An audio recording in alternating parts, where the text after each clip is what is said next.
కూడి వచ్చినటువంటి మీ అందరికీ మన ప్రభువును రక్షకుడైనటువంటి యేసు ప్రభువు వారి శుభనామమును తెలియజేస్తుంటున్నాను. బెతెస్దా ఇండ్ కువైట్ మినిస్ట్రీస్ పరిచర్యల ద్వారా ఈ కువైట్ దేశంలో స్థానికంగా జరుగుతున్న బెతెస్దా తెలుగు పరిచయం బట్టి వందనాలు చెల్లిస్తున్నాను ప్రభువుకి. అలాగే చేరిన సంఘమును బట్టి దూర తీర ప్రాంతాల నుంచి వర్తమానాలు వినుచున్నటువంటి అశేష మన తెలుగు ప్రజలైనటువంటి అన్నలకు, అక్కలకు, తమ్ముళ్లకు, చెల్లెళ్లకు, తండ్రులకు, ప్రతి ఒక్కరికి కూడా మరి నేను హృదయపూర్వక నమస్కారములు, అలాగే దేవుని పేరిట వందనములు, శుభములు మీకు తెలియజేస్తుంటున్నాను. బాగున్నారు కదా?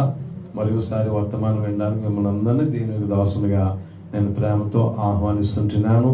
మీరు వాక్యములు విని బలపరచబడుచున్నందుకు, ప్రభువునందు విశ్వాసముతో విధేయతతో జీవిస్తున్నందుకు నేను ఎంతగానో మిమ్మల్ని బట్టి మరి ప్రభువు యొద్ద ప్రార్థిస్తున్నాను. అలాగే మరి మిమ్మల్ని అందరిని బట్టి సంతోషంతో ఉంటున్నాను. మనమందరము కలిసి ఏకముగా ఇలాగున దేవుని మహిమపరచడం ఎంతో ధన్యత. ఈ యొక్క రాత్రికాల సమయంలో 23వ తారీఖు ఆదివారం పునరుత్థాన దినం లేక విశ్రాంతి దినాన్న దేవుని యొక్క వాక్యం వినడానికి మిమ్మల్ని ఆహ్వానిస్తుంటున్నాను. మరి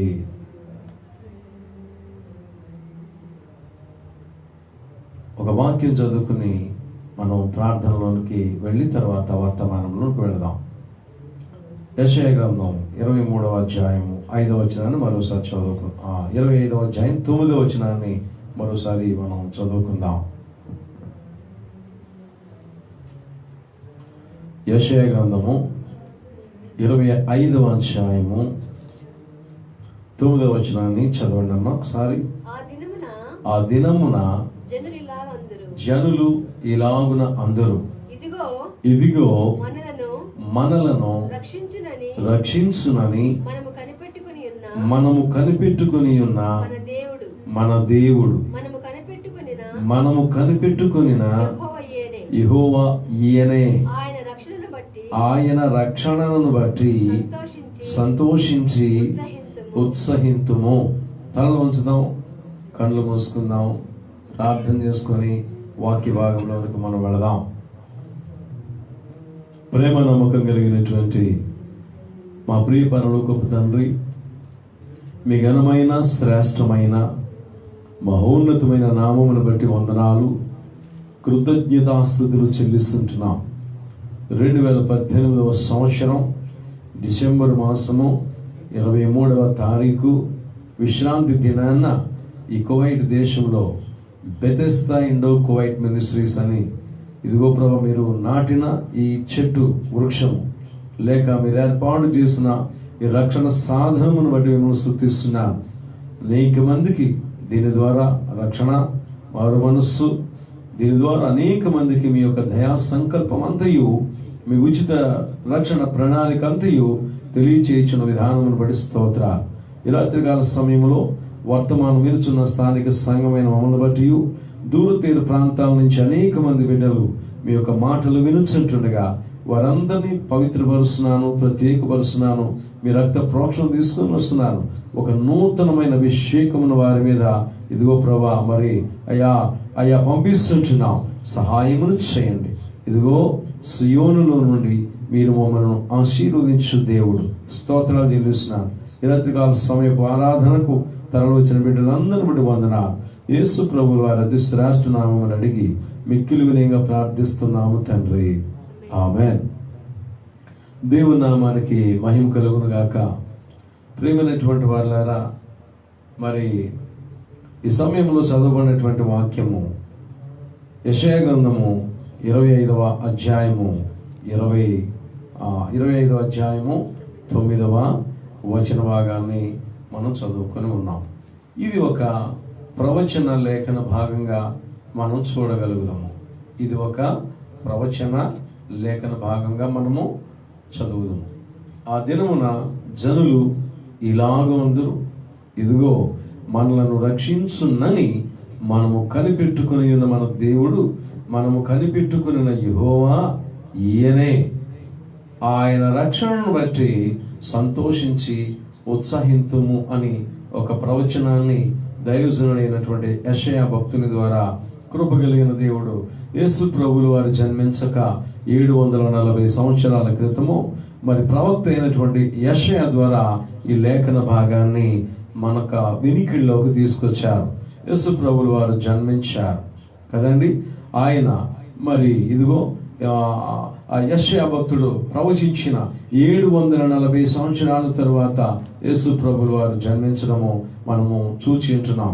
తరువాత ఆయన 30 సంవత్సరములు మరి తల్లిదండ్రులైన యోసేపు మరియల దగ్గర ఉండడము, మరి కుటుంబంలో మరి జ్యేష్ఠ కుమారుడుగా లేక వారికి అందొచ్చిన కుమారుడుగా అనేక రకాలుగా వారికి సహాయపడడం మనం చూస్తాం. అయితే 30 సంవత్సరాల తర్వాత మరి ఆయన పరలోకపు తండ్రి తను ఎందుకు పంపించారో ఆ యొక్క రక్షణ కార్యక్రమమును నెరవేర్చడానికి మరి ప్రియమైనటువంటి వాళ్ళరా ఆ యొక్క సువార్తను ప్రకటిస్తూ 3.5 సంవత్సరములు మరి లోకములో శరీరధారిగా దేవుని సువార్తను ప్రకటించి నశించిపోతున్నటువంటి అనేక మందిని ప్రభు కొరకు సంపాదించి నశించిన దానిని వెదకి రక్షించుటకు ఆయన లోకమునకు వచ్చనని లూకా భక్తుడు రాసినట్లుగా మరి 19వ అధ్యాయం 10వ వచనం ప్రకారంగా లేఖనముల నెరవేర్పులని మనం చూస్తూ ఉంటున్నాం. అయితే మెట్టుకు యెషయా భక్తుడు సెలవిస్తున్న మాట, ఆ దినమున జనములు ఇలాగందరూ ఏ దినమైతే ప్రవచనము నెరవేర్చబడిందో కదండి, సమూయేలు మొదలుకొని ఎందరు ప్రవక్తులు ప్రవచించినారో, లేక ఆదికాండం 3వ అధ్యాయము 15వ వచనము ఆ మొట్టమొదటి ప్రవచనము, ఆ ప్రవచనం మొదలుకొనో మనం చూసినప్పుడు ప్రియమైనటువంటి వాళ్ళ ప్రవచనము నెరవేర్చబడము మనం చూస్తూ ఉంటున్నాం. ఆ దినమున మీరు ఇలాగూ అందురు, ఇదిగో మనలను రక్షించునని మనము కనిపెట్టుకుని ఉన్న మన దేవుడట. ఏం చేస్తున్నారటండి ఇశ్రాయేలీయులు ఆ దినాన్న శ్రమపడి ఉన్నటువంటి తమ యొక్క బ్రతుకులలో ఒక నిరీక్షణ కోసం వారు వేచి ఉన్నారు. ఏమిటట, ఎలా ఉందట, ఇదిగో మనలను రక్షించునని మనము కనిపెట్టుకుని ఉన్న మన దేవుడు, మనము కనిపెట్టుకుని ఉన్న యెహోవా ఈయనే. ఆయన రక్షణను బట్టి సంతోషించి ఉత్సహింతుము. ఆయన రక్షణను బట్టి ఉత్సహించి సంతోషిందుము. యెహోవా దేవుడే. అయితే రక్షణ ఎలాగ కలుగు చేశాడు? తన కుమారుడైనటువంటి క్రీస్తు ద్వారా సకల జనులకు, సర్వలోక ప్రజలకు ఆయన ఏం కలుగు చేశాడంటే రక్షణ కలుగు చేశాడు. లూకా భక్తుడు అదే రాస్తాడు. ఏం రాస్తాడు? ఇదిగో కదా సర్వలోకమునకు కలుగుబోవు మహా సంతోషకరమైన శుభవార్త, సువర్తమానం. 2:11 ఎంతో చక్కగా రాస్తాడు లూకా కదండి. సకల జనులకు కలుగు మహా సంతోషకరమైన సువర్తమానము నేడు మీకు తెలియచేయుచున్నా. దేని గురించి, ఎందు గురించి ఈ మాట చెప్పబడింది ప్రియమైనటువంటి వాళ్ళారా? అవును, ఆ రక్షణ ఈ లోకములో జన్మించింది. ఆ రక్షణ ఈ లోకములో ఉదయించింది. ఏమిటా రక్షణ? ప్రభు అయినటువంటి యేసుక్రీస్తు. ఆయన రక్షకుడుగా ఈ లోకములో మనందరి కొరకు జన్మించాడు. ఆయన జన్మించి మనందరి పాపములను, మనందరి శాపములకు ఏం కలుగు చేశాడంటే, అవునండి, విమోచనము కలుగు చేశాడు, నిష్కృతిని కలుగు చేశాడు. ఎందుకంటే ఆయన శ్రమ పడ్డాడు. ఆయన మన కొరకు, మనకు బదులు, మన స్థానములో ఆయన ఏమయ్యాడంటే ఆయన మృతి చెందాడు. ఆయన అవమానపరచబడ్డారు, ఆయన బాధించబడ్డాడు, ఆయన దెబ్బలు తిన్నాడు. చెప్పాలంటే ఏ మనుష్యుడు కూడా ఈ లోకములో నిజంగా అంతటి అవమానకరమైనటువంటి శిక్షను అనుభవించలేడు. అయితే నీకు బదులు, నాకు బదులు ఆయన ఏం చేశాడంటే ఆ శిలువను మోశాడు. అదే శిలువ మీద ఆయన భూమి ఆకాశములకు మధ్య ఆ యొక్క కల్వరి మరి మెట్ట మీద, ఆ గొల్గొతా కల్వరి మెట్ట మీద ఆయన మరణము పొంది ఉంటున్నారు. ఎందుకు? నీ కోసము, నా కోసము. ఇలాగున మనము కనిపెట్టుకున్నటువంటి రక్షకుడు ఇక్కడ మనము చూడవచ్చు. ఆయన రక్షణను బట్టి మనం ఏం చేయాలని అక్కడ చెప్తున్నాడంటే ఉత్సహించాలి. హల్లెలూయా. ఇదే దినం, ఇది ఉత్సహించు దినము, ఇది రక్షణ దినము, ఇది ఉత్సహించు దినము. మనము నిర్విచారులుగాను, నిస్సహాయులుగాను, నిస్సంతోషులుగాను, నిస్పృహలతో జీవించే అవకాశం లేదిక. ఏం కలిగింది మనకు? ఇదిగో యోర్దాను అద్దరిన ఉన్నటువంటి ప్రజలు మరణాంధకార చీకటిలో, మరణాంధకార ఛాయలో ఉన్నటువంటి ప్రజలు గొప్ప వెలుగును చూసిరి. ఏం చూశారు వారు? యోర్దాను అద్దరిని మరణ ఛాయలో ఉన్నారటి వారు. ఏం చూశారు వారు? గొప్ప వెలుగును చూసిరి. ఏమిటా గొప్ప వెలుగు? ప్రేమైనటువంటి వారులారా, దూతలు పాడే పాట కూడా మనకు తెలుసు కదండి. సర్వోన్నతమైన స్థలములలో దేవునికి ఏం కలగాలట? మహిమయు ఆయనకు ఇష్టులైనటువంటి మనుషులకట భూమి మీద ఏం కలగాలట? సమాధానం కలగాల కదా.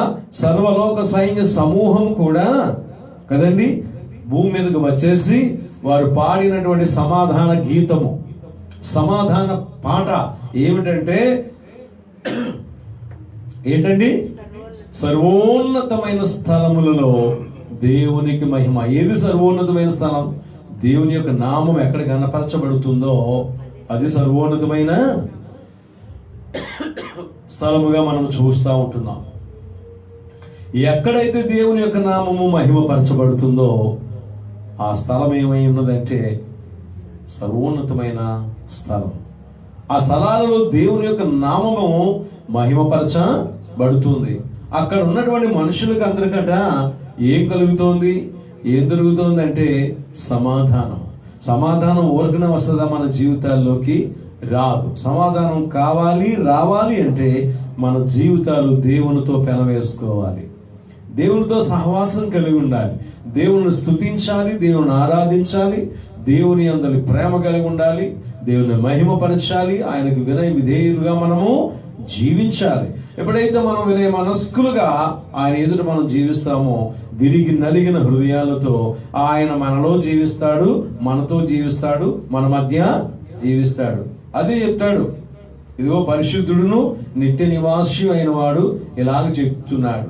పరిశుద్ధమైన స్థలాల్లో నేను ఉండేవాడినే, మహోన్నతమైన స్థలములలో కూడా నేను ఉండేవాడినే.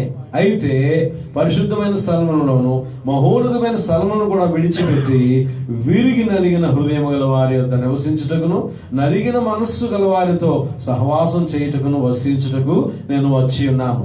ప్రవచనం నెరవేర్చబడిందా లేదా? నెరవేర్చబడింది. ప్రియమైనటువంటి వాళ్ళారా, ఎంత చక్కటి మాట. యెషయా గ్రంథం 25:9 మనము కనిపెట్టుకున్న యెహోవా ఈయనే. కనుక మనం ఏం చేయాలి చెప్పండి? ఏం చేయాలి? మనము సంతోషించి ఉత్సహింతము.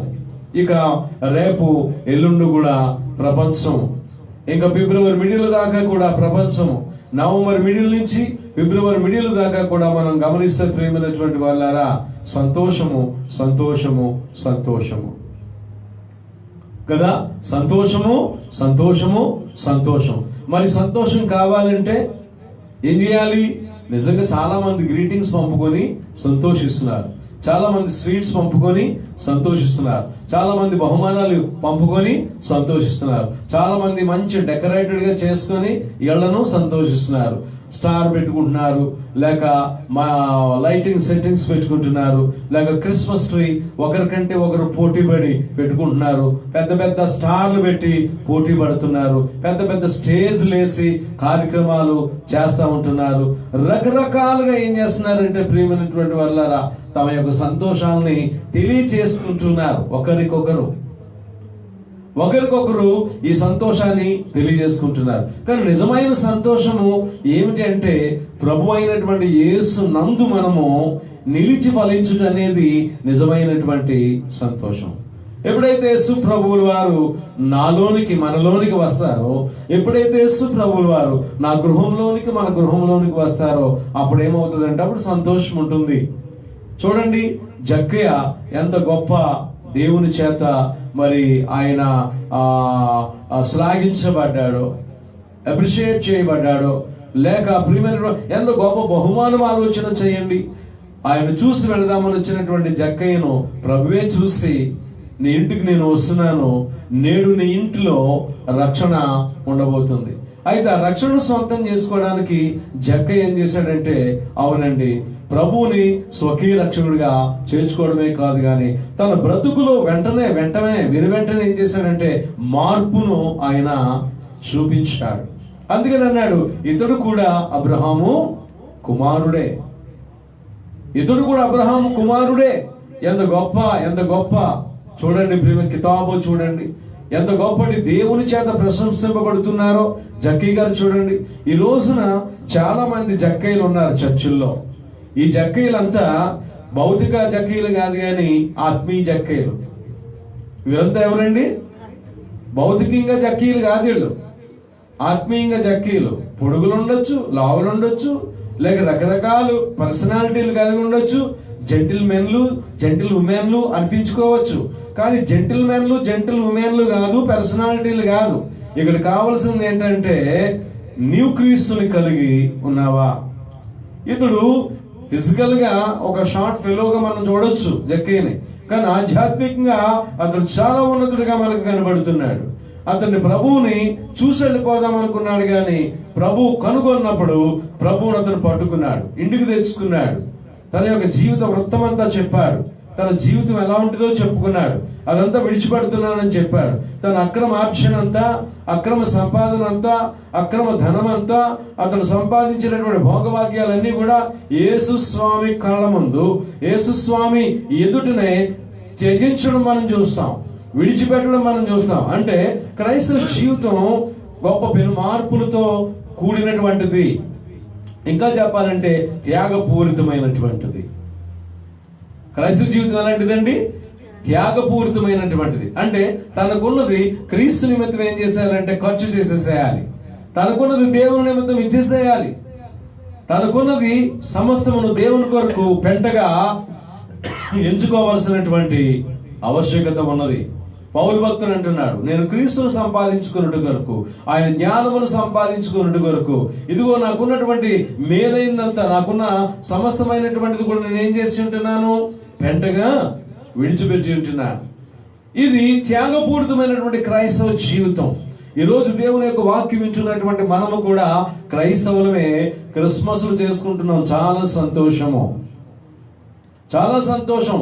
పిండి వంటలతో, కొత్త బట్టలతో, మరి వెండి బంగారాదుల వస్తువులతో రకరకాలుగా మనం ఏం చేస్తామంటే ఈ యొక్క క్రిస్మస్ మనం ఏం చేస్తామంటే సెలబ్రేట్ చేసుకుంటాం. కానీ నిజమైన సెలబ్రేషన్ ఒకటి ఉంది. అదేమిటంటే నీ హృదయంలో క్రీస్తు జన్మించాడా, నీ ఇంటిలో క్రీస్తు జన్మించాడా, నీ జీవితంలో యేసు ప్రభు వచ్చాడా, నువ్వు ఆయన యందు భయభక్తులతో జీవిస్తున్నావా, నీవు ఆయన అడుగు జాడల్లో జీవిస్తున్నావా, రక్షకుడుగాను ప్రభువుగాను అధిపతిగా నీవు నిర్ణయించుకున్నావా, నీ సమస్త పనుల భారం మీద ఆయన నీ ఉద్దేశాల మీద ఆయన మీద ఆధారపడుతున్నావా, అనుకుంటున్నావా? యేసు ప్రభు అంటే అర్థం ఏమిటో నీకు తెలిసినప్పుడు క్రిస్మస్ అంటే ఏమిటో అర్థం నీకు తెలుస్తుంది.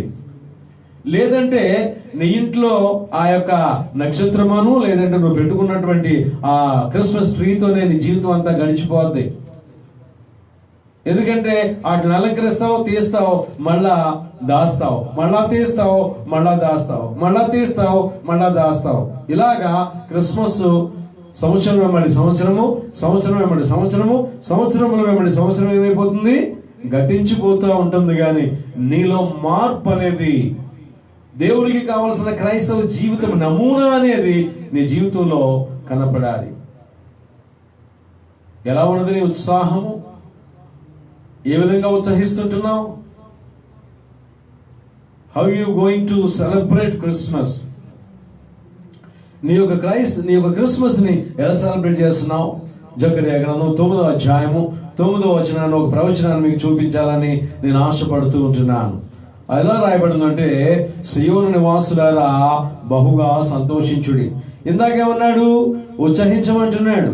ఇక్కడేమంటున్నాడంటే, ప్రియమైనటువంటి వాళ్ళారా, సియోను నివాసులారా బహుగా సంతోషించుడి. ఎందుకట? యెరూషలేము నివాసులారా ఉల్లాసంగా ఉండండి. ఎంత గొప్ప మాట, ఎంత గొప్ప ప్రవచనమో చూడండి. ఈ ప్రవచనం ఎవరి ద్వారా మనకు ప్రభు ఇచ్చారు? జకర్యా అనేటువంటి దేవుని యొక్క ప్రవక్త ద్వారా, దేవుని దాసుల ద్వారా. ఆయన కూడా చెబుతున్నాడు, సియోను నివాసులారా బహుగా సంతోషించుడి, యెరూషలేము నివాసులారా ఉల్లాసముగా ఉండుడి. నీ రాజు నీతిపరుడును రక్షణ గలవాడును దీనుడునై గాడిద పిల్లను ఎక్కి నీ వద్దకు వచ్చుచున్నాడు. చాలా మంది గుడ్ ఫ్రైడే రోజుని చెప్తారు ఈ మాట అని అనుకుంటున్నారా మీరు? ప్రవచనాన్ని జాగ్రత్తగా మనం ఏం చేయాలంటే యోచన చేయాలి. అక్కడ చెప్పబడుతుంది, బాధితులకు ఏమివ్వబడుతుందంటే భరోసా ఇవ్వబడుతుంది. దుఃఖపడిన వారిని, శ్రమపడినటువంటి వారిని, ఇంకా కృంగినటువంటి వారిని దేవుని యొక్క ప్రవచనము, దేవుని యొక్క లేఖనం ఏం చేస్తుంది అంటే బలపరచబడ్డ మనం చూస్తున్నాం. సియోను నివాసులారా. ఎవరు సియోను నివాసులు? భౌతికమైనటువంటి సియోను. అలాగే ఆత్మీయ సియోనుకు సిద్ధపడుతున్నటువంటి మనము కూడా సిద్ధపడాలి, సంతోషించాలి. అంటున్నాడు, సియోను నివాసులారా బహుగా సంతోషించుడు. మామూలు సంతోషం కాదు. ఎస్తేర్ అమ్మగారి ద్వారా మరణం తప్పిపోయిన తర్వాత యూదులంతా ఎంత సంతోషించారట? మామూలు సంతోషం కాదు. కట్న కానుకలు పంపించుకున్నారట. గొప్ప పండగ చేసుకున్నారు. ఎవరి పేరు మీద? ఎస్తేర్ అమ్మగారి పేరు మీదే. విడుదల రోజున వారు పురస్కరించుకొని పూరీం అనేటువంటి పండుగను చేసుకుంటున్నారు. ఈనాటికి కూడా ఇశ్రాయేలు దేశంలో one of the national festival అన్నమాట. ఏంటంటే పూరీం అనేటువంటి పండుగ. అంటే ఏమైందంటే ఆ రోజున ఒక రిడెంప్షన్ వచ్చింది కదండి. ఎస్తేర్ గారి వల్ల ఏం కలిగిందంటే విడుదల కలిగింది. దాని మోషే గారి ద్వారా కూడా ఏం కలిగింది? విడుదల కలిగింది. అయితే ఆ విడుదలలు శాశ్వత, అవి జస్ట్ ఏంటంటే అలా వచ్చి వెళ్ళిపోయాయి. వారి జీవితాల్లో ఉన్న దుఃఖము, వారి జీవితాల్లో ఉన్న కష్టము, వారి జీవితాల్లో ఉన్న వేదన, వారి జీవితాల్లో ఉన్న బాధ, వారి జీవితాల్లో ఉన్న శ్రమలు, శోధనలు, చీకటి, మరణము ఇవేమి పోలా. అయితే నిజమైన రాజు, నిజమైన నీతిపరుడు, నిజమైన రక్షకుడు, నిజమైనటువంటి ప్రభువు ఆయన వచ్చి ఉంటున్నాడు ఇప్పుడు. అయితే ఈ నెరవేర్పుకు ముందుగానే దైవజనులైనటువంటి యెషయా గారు, దైవజనులైనటువంటి జకర్యా గారి యొక్క ప్రవచనాలని మనం చూస్తూ ఉంటున్నాం.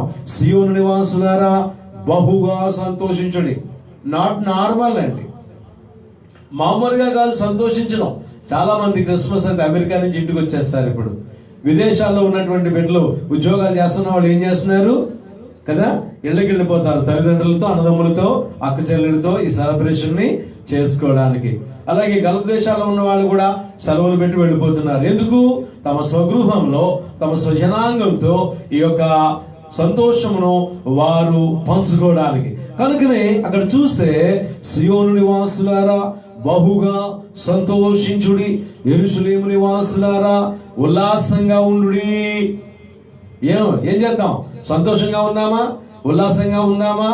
లేదంటే క్రిస్మస్ కాలం వచ్చింది, మాకు సరైన పని లేదు, సరైన ఉద్యోగం లేదు, సరైన భద్రత లేదు, సరైన గృహం లేదు, లేక సరైన బట్టలు లేవు, సరైన బంగారు వెండి నగలు వస్తువులు లేవు, సరైన తిండి లేదు, సరైన సంతోషం లేదు, లేక నా భర్త వల్ల సమస్య, భార్య వల్ల సమస్య, బిడ్డల వల్ల సమస్య, లేక ఇరుకులు ఇబ్బందులు ఎక్కట్ల వల్ల సమస్య అని ఉల్లాసంగా ఉండడం, సంతోషంగా ఉండడాన్ని మిస్ అవుతున్నామేమో. జాగ్రత్త సుమ్మి.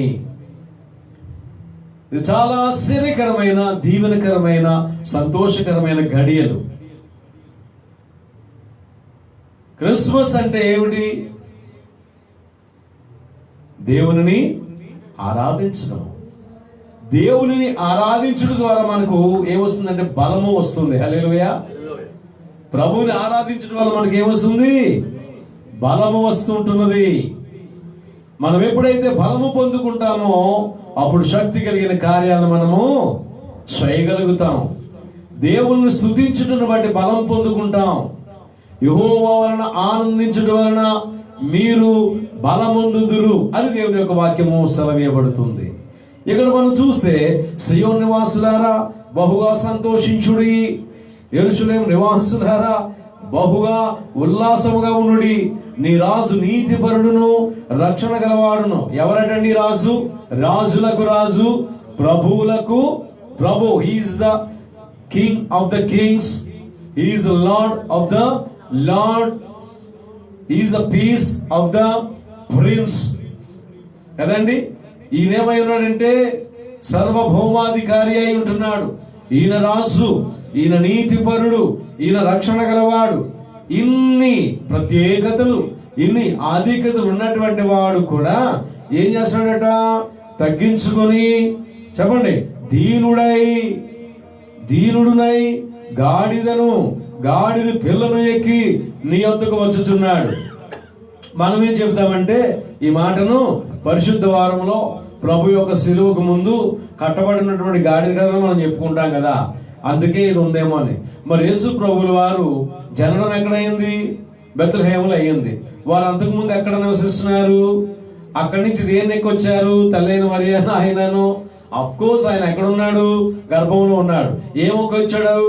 అప్పుడేమో గుర్రం ఎక్కొచ్చి రాలేదు కదా, అప్పుడు కూడా ఏమెక్కొచ్చారు? గాడిదనెక్కే వచ్చారు.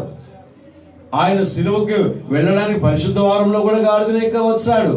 ఆయన జననానికి తన యొక్క పేరు నమోదు చేయించుకోవడానికి, తన తల్లి పేరు నమోదు చేయించుకోవడానికి, తన తండ్రి పేరు, భౌతిక తల్లిదండ్రుల పేరు నమోదు చేయించుకోవడానికి ఎక్కడికి రావాల్సి వచ్చింది?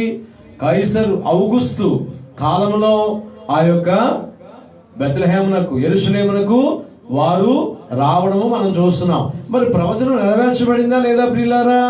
ప్రవచనం నెరవేర్చబడము మనం చూస్తున్నాం. అవును, నెరవేర్పును మనము చూస్తూ ఉంటున్నాం. చూడండి ప్రియమైనటువంటి వారులారా, యోహాను 5:25 ఒకసారి చూద్దాం. యోహాను శుభవార్త 5వ అధ్యాయము 25వ వచనాన్ని ఓ పర్యాయం మనం ధ్యానిద్దాం. దయచేసి తెరచినటువంటి వారు చదవలసిందిగా కోరుతుంటున్నాను. 5:25 లేదంటే నేను చదువుతాను. మృతులు దేవుని కుమారుని శబ్దము విను గడియ వచ్చుచున్నది, ఇప్పుడే వచ్చి ఉన్నది, దానిని వినువారు జీవింతురని మీతో నిశ్చయంగా చెప్తున్నాను. గమనించాలి ప్రియమైనటువంటి వారులారా, దేవుని కుమారుని యొక్క శబ్దము విను గడియ వచ్చి ఉన్నది, దానిని వినువారు జీవింతురు. మృతులు అంటున్నాడు అంటే నిజానికి మృతి చెందిన వారు సమాధుల్లో ఉంటారు. ఆ సమాధుల్లో ఉన్న వాళ్ళు దేవుని యొక్క స్వరము లాజరు వలె వింటారని కాదు. ఇక్కడ మృతులు ఒక పర్యాయం ఒక వ్యక్తిని పిలిచి, నువ్వు నన్ను వెంబడించు అని ప్రభు అన్నప్పుడు అన్నాడు, నా ఇంటి దగ్గర నా తండ్రి చనిపోయి ఉన్నాడు, నేను పాతి పెట్టి వస్తాను అని ప్రభుతో చెప్పడం మనం చూసాం. ప్రభు అన్నారు, తమ మృతులు పాతి పెట్టుకుంటారు, నీవు నన్ను వెంబడించు అన్నారు. ఇంకా మనం గమనించినప్పుడు ప్రకటన గ్రంథంలో నీవు బ్రతికి ఉన్నావన్న పేరు ఒక్కటి మాత్రం ఉన్నది, కానీ నీవు మృతుడవే. మృతుల గురించి చెప్తున్నాడు. అంటే ఆత్మీయంగా వారు ఏమైపోయారంటే మృతి చెంది ఉన్నారు. ఎలా ఉంది వారి పరిస్థితి? వారు కనపడతారు పైకి మేడి పండు వలె, కానీ లోపల ఎలా ఉన్నదంటే అజితేంద్రియం, కుళ్ళుతో, దోపుతో, అబద్ధముతో, మత్సరముతో, లేక మరి కల్లోలములతో, లేక శరీర కార్యములతో, నేత్రాశతో, జీవపు డంబముతో, శరీరాశతో ఎలా ఉందంటే దేహము, మనస్సు, ప్రాణము నిండిపోయి ఉన్నది. మృతతుల్యులుగా సమాధులు ఏముంటుంది? సమాధులు ఏముంటాయండి? ఎముకలు, కళేవారాలు ఉంటాయి. లేచిన వాడి పైకి ఏముంటాయండి? ఏముంటాయి సమాధిలోను? ఎముకలు ఉంటాయి కదా. అజితేంద్రియం ఉంటుంది. ఏముంటుంది అందులో? అయితే ప్రియమైనటువంటి వాళ్ళారా, ఆత్మీయంగా చనిపోయినటువంటి వారి యొక్క జీవితంలో కూడా ఏముంటుందంటే ఇలాగే ఉంటుంది. దాని మీద గచ్చిపోత పూసి ఆత్మీయత లేనటువంటి జీవితం మీద ఆ యొక్క విశ్వాసకి మన మీద రంగు పూసినప్పుడు పైకి మెట్టుకు బాగుగా కనపడొచ్చు, కానీ లోపలంతా కూడా దేవునికి ఆయాసకరమైన, దేవునికి దూరమైనటువంటి, దేవునికి వ్యతిరేకమైనటువంటి, దేవునికి అసహ్యత కలిగించేటువంటి, అవునండి, రోత జీవితము. అది దేవుని పిల్లలమైనటువంటి మనము ఈ విషయాన్ని మనము జ్ఞాపకం చేసుకోవాలి. అందుకే అంటున్నాడు, దేవుని కుమారుని శబ్దము వినుగడియ వచ్చి ఉన్నది, దానిని వినువారు జీవింతురు. యేసు ప్రభువుల వారు బాప్తిస్మము తీసుకొని బయటికి రాగానే, ఈయనే నా ప్రియ కుమారుడు, ఈయన యందు నేను ఆనందించుచున్నాను, ఈయన యొక్క మాటను మీరు వినుడి. ధైర్యుడైన మోషే కూడా ఆయన ప్రవచనాల్లో చెప్పారు, మీలో నుండి నా వంటి ఒక ప్రవక్తను మీకు ఆయన పుట్టింప చేస్తారు. మీరు ఆయన మాట వినాలి. ఆయన దేవుని యొక్క సంగతులన్నీ కూడా మీకు తెలియచేయను అని మనం చూస్తాం. మరి దేవుడైనటువంటి తండ్రి అయిన యెహోవాయే తన రొమ్మును ఆనుకున్నటువంటి కుమారుడైన క్రీస్తుని మరి యుద్ధ కాలమున ఆయన మనకు అనుగ్రహించినట్టు మనం చూస్తాం. గలతీ 4:4 చూడండి. కాలము పరిపూర్ణమైనప్పుడు కదా దేవుడు తన కుమారుణ్ణి మన కొరకు పంపాడు. ఆయన స్త్రీ యందు జన్మించినట్లుగా అక్కడ ప్రవచన నెరవేర్పుని మనం చూస్తాం. ఇదే చెప్తుంది యోహాను 5:25, దేవుని కుమారుని శబ్దము విను గడియ వచ్చి ఉన్నది, దాన్ని వినేవారు జీవిస్తారు. మరి దేవుని యొక్క శబ్దం 2000 సంవత్సరాల క్రితం నుంచి వినబడుతోంది.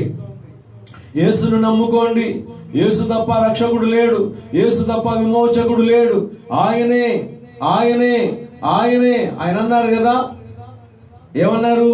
నేనే మార్గమును, నేనే సత్యమును, నేనే జీవమును అని సెలవిచ్చారు. అంతేకాదు, నేను గొర్రెలకు జీవమును ఇచ్చుటకును దానిని సమృద్ధిగా ఇచ్చుటకును నేను వచ్చి ఉన్నానని ఆయన సెలవిచ్చి ఉంటున్నారు. అంతేకాదు ప్రేమైనటువంటి వాళ్ళారా, ఇంకా మనం చూసినప్పుడు ఏమవుతుందంటే అపవాది క్రియలను లయపరచుటకు ఆయన కదండి భూలోకమునకు వచ్చినట్లుగా దేవుని యొక్క వాక్యమును మనం చూస్తూ ఉంటున్నాం. గమనించాలి. కనుక ఓ క్రైస్తవుడా, క్రైస్తవ విశ్వాసి, క్రిస్మస్ లో కేరింతలు వినబడుతున్నాయా? క్రీస్తు యొక్క శబ్దము నీకు వినబడుతుందా? క్రిస్మస్ లో క్యారల్స్ మాత్రమే నీకు పట్టినట్లుగా ఉంటుందా?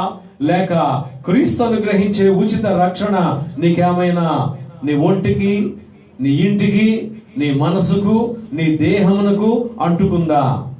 ఎందుకంటే నువ్వు ఇలాంటి జీవితము ఎంత గొప్పగా జీవించినా, ఎన్ని క్రిస్మస్లు సెలబ్రేట్ చేసుకున్నా, ఎంతమందికి నువ్వు ఏవేవో పంపించినా ఇచ్చినా, ఇవన్నీ కూడా అక్కడ వ్రాయబడవు. కానీ ఒక్కటి మాత్రము నిజము, అదేమిటంటే నువ్వు రక్షించబడ్డావో లేదో ఆ గ్రంథములో వ్రాయబడుతోంది. నీ యొక్క ఆత్మీయమైనటువంటి క్రిస్మస్ ని నువ్వు జరుపుకుంటున్నావు. ఎందుకంటే విశ్వాసి ప్రభువుతో జన్మించుకునేది. నీ హృదయంలో ఆయన పుట్టినప్పుడు ఆ క్రిస్మస్ కు ఫలము దొరుకుతుంది. నీ హృదయంలో యేసు ప్రభు కొలువు తీరినప్పుడు, నిలుచున్నప్పుడు, ఆయన హృదయంలో సహవాసం చేస్తా ఉంటున్నప్పుడు, నీ జీవితంలో ఇక సాతానుకు సంబంధించి ఏ స్థానము లేనప్పుడు, ఆయన ఒక్కడ మాత్రమే ఉన్నప్పుడు, ఆయనతో మాత్రమే నీ సహవాసం ఉన్నప్పుడు, అది నిజమైన క్రిస్మస్ గా మనం చూడగలుగుతా ఉంటుంటాం. చూడండి ప్రియులారా, మా మత్తయి సువార్త 2వ అధ్యాయము 5వ వచనాన్ని మనం ఒకసారి చూద్దాం. మత్తయి సువార్త 2వ అధ్యాయము 5వ వచన భాగాన్ని మనమంతా ఒక్కసారి చూద్దాం. అందుకు వారు యూదయ బెత్లెహేములోని ఏలయనగా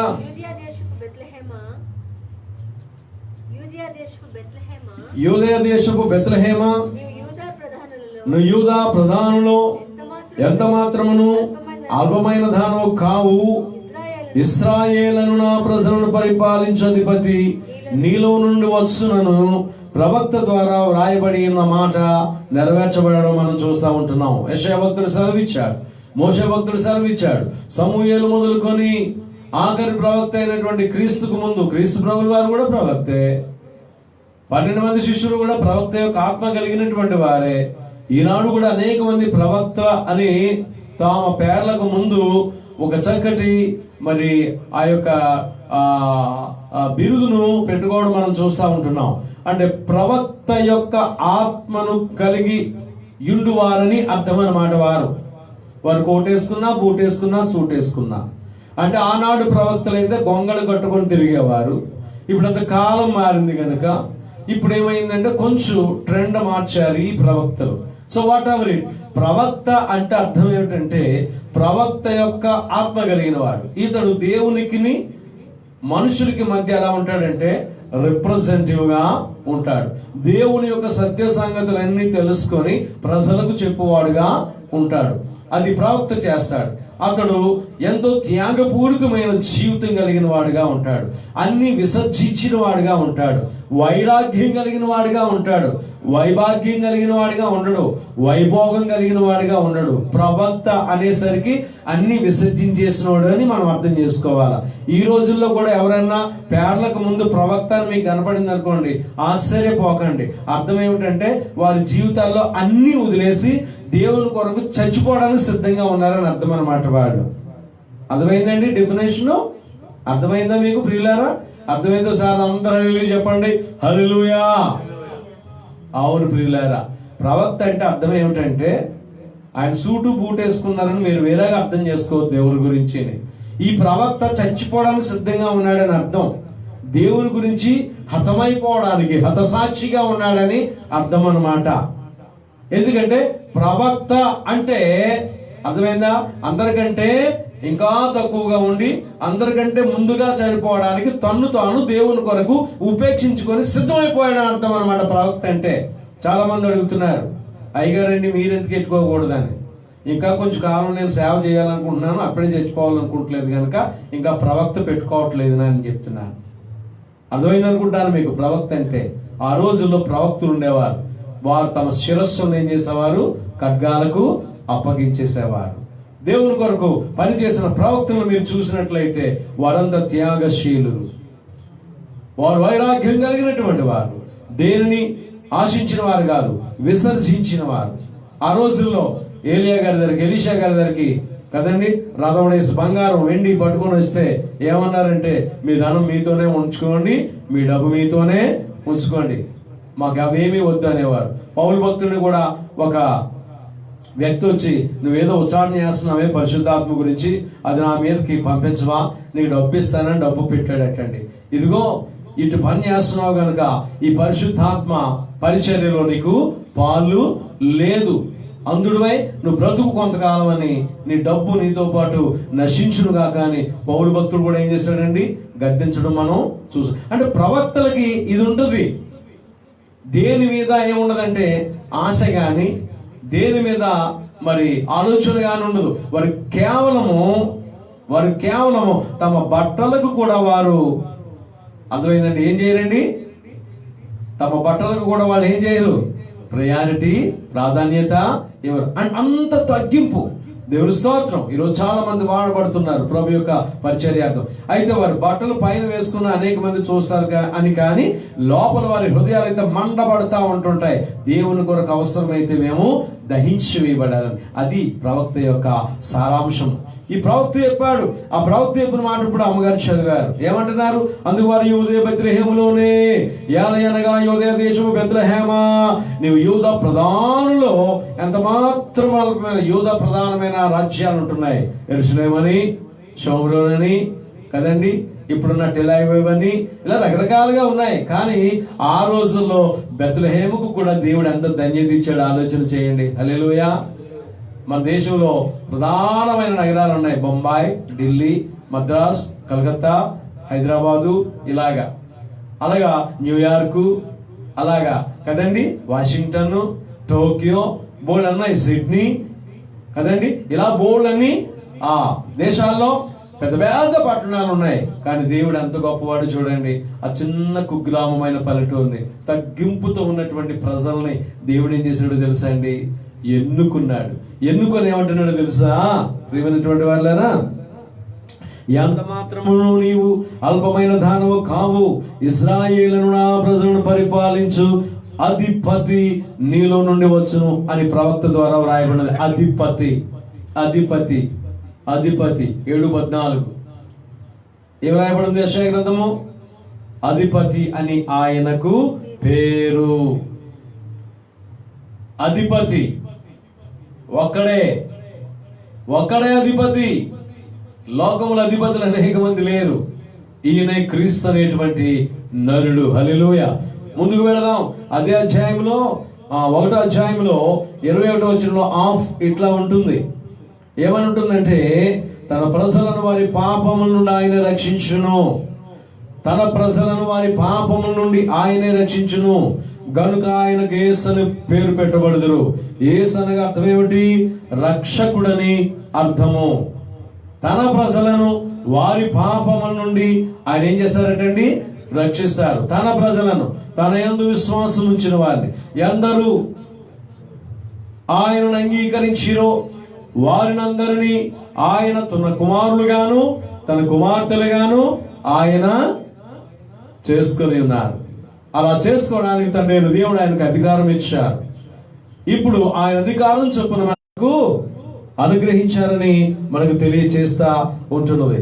తన ప్రజలను వారి పాపముల నుండి ఆయనే రక్షించును. అవును, అందరము పాపులమే. రోమా 3:23. ఏ భేదమును లేదు, అందరూ పాపము చేసి దేవుడు అనుగ్రహించు మహిమను పొందలేకపోతున్న స్థితిలో తన కుమారుడైన క్రీస్తును ఈ లోకమునకైనా పంపించారు. ఆ కుమారుని యందు మనకు ఉచిత రక్షణ మనకు అనుగ్రహించబడింది. Salvation is free. We don't want to pay any price అనమాట అండి. ఏ డబ్బును మనం చెల్లించక్కర్లేదు. It is free, but we want to keep it very carefully. అయితే దాన్ని కాపాడుకోవడం అనేది చాలా అవసరత ఉంటున్నది. రక్షణ ఉచితమే, దానికోసం మనం ఏమి కూడా పే చేయాల్సిన అవసరం ఏం లేదు. Salvation is free.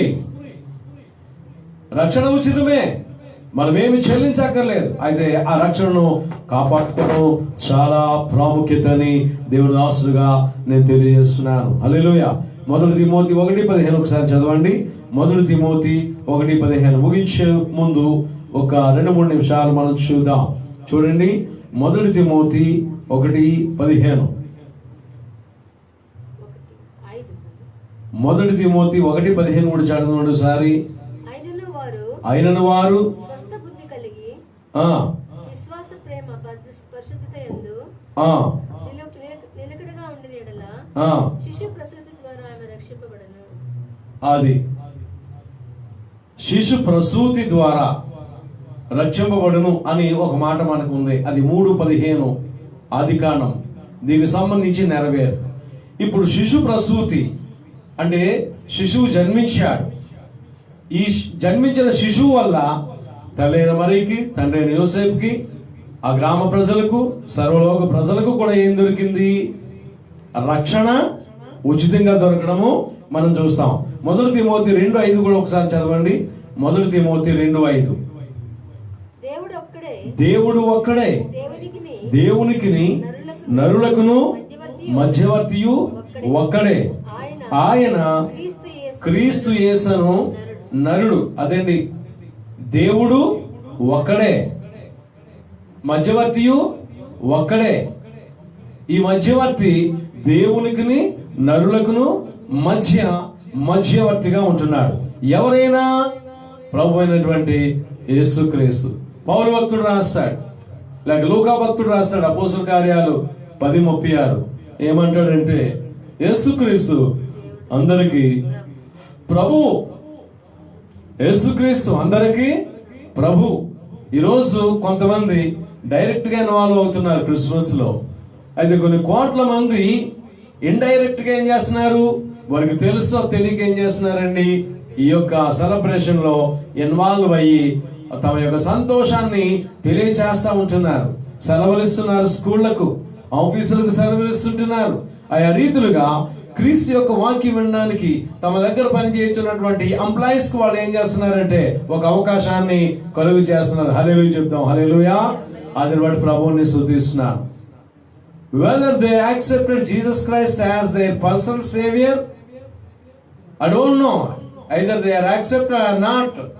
వారు అంగీకరించారో లేదో నాకు తెలియదు, కానీ తమ ఇన్స్టిట్యూషన్ లో పనిచేస్తున్నటువంటి వారిని, తమ యొక్క కంపెనీలో ఆఫీసుల్లో పనిచేస్తున్నటువంటి ఎంప్లాయీస్ మాత్రం వాళ్ళు ఏం చేస్తున్నారంటే క్రిస్మస్ ని, అవునండి అవును, పబ్లిక్ గా వారు ఏం చేస్తున్నారంటే హాలిడే ఇచ్చి తమ యొక్క ఉదారతను వారు చాటుతుంటున్నారు, తమ యొక్క ప్రేమను చాటుతుంటున్నారు.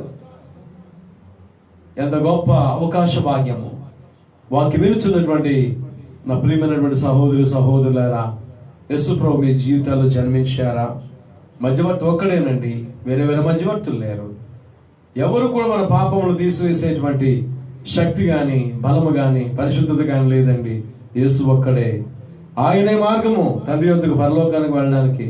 ఆయన ఒకడే సత్యవంతుడు. ఈ లోకంలో ఎవరు సత్యవంతులు లేరు. ఆయన మాత్రమేనండి మనకు కావలసిన జీవము అనబడిన పరలోకము అనబడినటువంటి నిత్యత్వాన్ని మనకు దయచేయవాడు అని దేవుని యొక్క వాక్యము తెలియచేయబడుతుంది. యేసు ప్రభువుల వారు ఈ యొక్క రాత్రికాల సమయంలో వాక్యం వినుచున్నటువంటి నిన్ను, నన్ను, మనల్ని కూడా ఆహ్వానిస్తుంటున్నారు. మత్తయి సువార్త 11:28 ద్వారా ప్రయాసపడి భారము మోయిచున్నటువంటి మరి ప్రజలారా నా యొద్దకు రండి, నేను మీకు విశ్రాంతి అనుగ్రహిస్తాను అంటున్నాడు. ప్రయాసపడి భారము మోయిచున్న సమస్తమైన వాళ్ళారా నా యొద్దకు రండి, నేను మీకు విశ్రాంతిని కలుగజేస్తాను. ఈ రాత్రికాల సమయంలో ఇరుకులో ఉన్నారా? ఇబ్బందిలో ఉన్నారా? కష్టంలో ఉన్నారా? నష్టంలో ఉన్నారా? శోకములో, శోధనలో ఉన్నారా? లేక హేళనలో ఉన్నారా? లేక ఎదురు దెబ్బల్లో ఉన్నారా? నష్టాల్లో, కష్టాల్లో ఉన్నారా? లేక దేవునికి దూరంగా ఉన్నారా? పాపంలో ఉన్నారా? లేక మీ ఏ పరిస్థితుల్లో ఉన్నా మరి దేవునికి దాసులుగా నేను సంతోషంతో చెప్తున్నాను, మీ ప్రతి పరిస్థితికి చాలిన వాడు యేసు ప్రభు ఒక్కడే. He is the answer for your every circumstances అన్నమాట అండి. For your every question, Jesus Christ is the only answer. యేసు ప్రభు ఒక్కడే జవాబు. ప్రతి సంకట పరిస్థితిని కూడా కుదిర్చేవాడు ఆయనే. కనుక దేవుని దాసులుగా ప్రేమపూర్వకంగా నేను ఆహ్వానిస్తుంటున్నాను. రండి, రండి యేసయ్య దగ్గరికి. క్రిస్మస్ అంటే ఆ కలర్ఫుల్ థింగ్స్ ని చూసి సంతోషించడం కాదు, కానీ శక్తి గల దేవుణ్ణి మీ జీవితాల్లోకి ఆహ్వానించండి, మీ కుటుంబాల్లోకి ఆహ్వానించండి. క్రిస్మస్ ఎంత సంతోషంగా ఉంటుందో మీరు ఒక చూడండి. ఆయన రాకతో లోకానికి 4 ఆశీర్వాదాలు ఇచ్చాడు. అనేక ఆశీర్వాదాలున్న ప్రేమ, సంతోషము, సమాధానము, నిరీక్షణ, అవి మీకు కావాలా? రండి దేవుని యొద్దకు. కళ్ళు వంచండి, ప్రార్థన చేస్తాను. దేవుని దాసునిగా వాక్యం ద్వారా మీరు తృప్తిపరచబడ్డారు, అలాగే దీవించబడండి. ప్రార్థన. ప్రేమ కనికర స్వరూపుడ వందనాలు. వర్తమానం వినుచున్న స్థానిక సంఘమును బట్టి, వర్తమానం వినుచున్న దూర తీర ప్రాంతాల్లో ఉన్న మా తెలుగు ప్రజలందరిని బట్టి, అన్నలు, అక్కలు, తమ్ముళ్ళు, చెల్లెళ్ళు, తల్లులు, తండ్రులు, చిన్న బిడ్డలు, యవనస్తురాండ్రు, ప్రతి ఒక్కరిని పేరు పైన ఆశీర్వదించమని కోరుతున్నాను. ఈ క్రిస్మస్ దినాల్లో ఉంటుండగా వారందరూ గొప్ప మార్పుకు లోనవ్వాలి. మిమ్మలను వారు తమ స్వకీయ రక్షకుడిగా అంగీకరించాలి. హృదయంలో ఉన్న ప్రతి చిదేంద్రం పోవాలి, లోపల వెలుగు నింపబడాలి, జీవం నింపబడాలి. ప్రభువా, ఎప్పుడైతే మీరు మా హృదయాల్లోకి, మా జీవితాల్లోకి వస్తారో మా జీవితాలు పరిపూర్ణంగా మార్చబడిపోతాయి. 2 కొరింథీ 5:17 అదే సెలవిస్తుంది. ఎవడైనా నువ్వు క్రీస్తునందు ఉంటే వాడు నూతన సృష్టి అంటున్నారు. పాతవి గతించెను, సమస్తమును క్రొత్తవాయెను. ఇదిగో మేము నూతన హృదయాలతో, నూతన స్వభావంతో, కొత్త బ్రతుకులతో ఈ క్రిస్మస్ వచ్చే January 1 కూడా మేము ప్రభు సెలబ్రేట్ చేసుకోవడానికి సహాయం చేయండి. ఇంతవరకు మా జీవితాలు గొంగళి పురుగుల వలె ఇతరులకు అసహ్యంగా, మా ఇంటి వారికి అసహ్యంగా, లేక పని చేస్తున్న స్థలాలు అసహ్యంగా, మా ఆరాధన చేసుకున్న ఆలయాలు అసహ్యంగా మా జీవితాలు ఉన్నాయేమో, ఇక నుంచి మేము ఇదిగో ప్రభా ఆ ఉన్నతమైన దశ అనబడినటువంటి సీతాకొక చిలుకల వల్లే మా జీవితాలు ప్రభా మీ దృష్టిలో ప్రభా ఎంతో దీవెనగా, ఆశీర్వాదకరంగా కనిపించడానికి సహాయం చేయండి. వర్తమానం వినుచున్న ప్రతి కుటుంబమును, బిడ్డను పేరు చొప్పున దీవించి ఆశీర్వదించమని కోరుతున్నాను. ఎవరైనా రుగ్మతులతో, రోగములతో, శోకములతో, కష్టములతో, నిష్ఠూరములతో, రుణములతో ఉన్నట్లయితే, మరణములో ఉన్నట్లయితే ఇప్పుడే విడుదల ప్రకటిస్తున్నాను ప్రభా. యేసు నామమున స్వస్థత ప్రకటిస్తున్నాను ప్రభా. ప్రత్యేక ఆసక్తిని, చీకటి ప్రభావములను యేసు నామములో హెచ్చివేయమని కోరుతున్నాను. మీ గణనామములకు లెక్కలేని స్తోత్ర, శాంతి, సమాధానం, ప్రేమ, నిరీక్షణ వారి యొక్క కుటుంబాల్లో అవును ప్రభా ప్రకాశింప చేయమని కోరుతున్నాను. మా ప్రార్థనలకు మీరు ఇచ్చిన జవాబును బట్టి వందనాలు. యేసు నామమున ప్రార్థిస్తున్నాము తండ్రి, ఆమేన్. మన పరమ తండ్రి అయిన దేవుని ప్రేమ, కుమారుడైన క్రీస్తు యేసు యొక్క కృప, పరిశుద్ధాత్మని యొక్క అన్యోన్య సహవాసం ఇప్పుడెల్లప్పుడు సదాకాలం మనకు తోడుగా ఉండునుగాక. ఆమేన్, ఆమేన్, ఆమేన్. గాడ్ బ్లెస్ యు ఆల్ అండి. May God bless you all.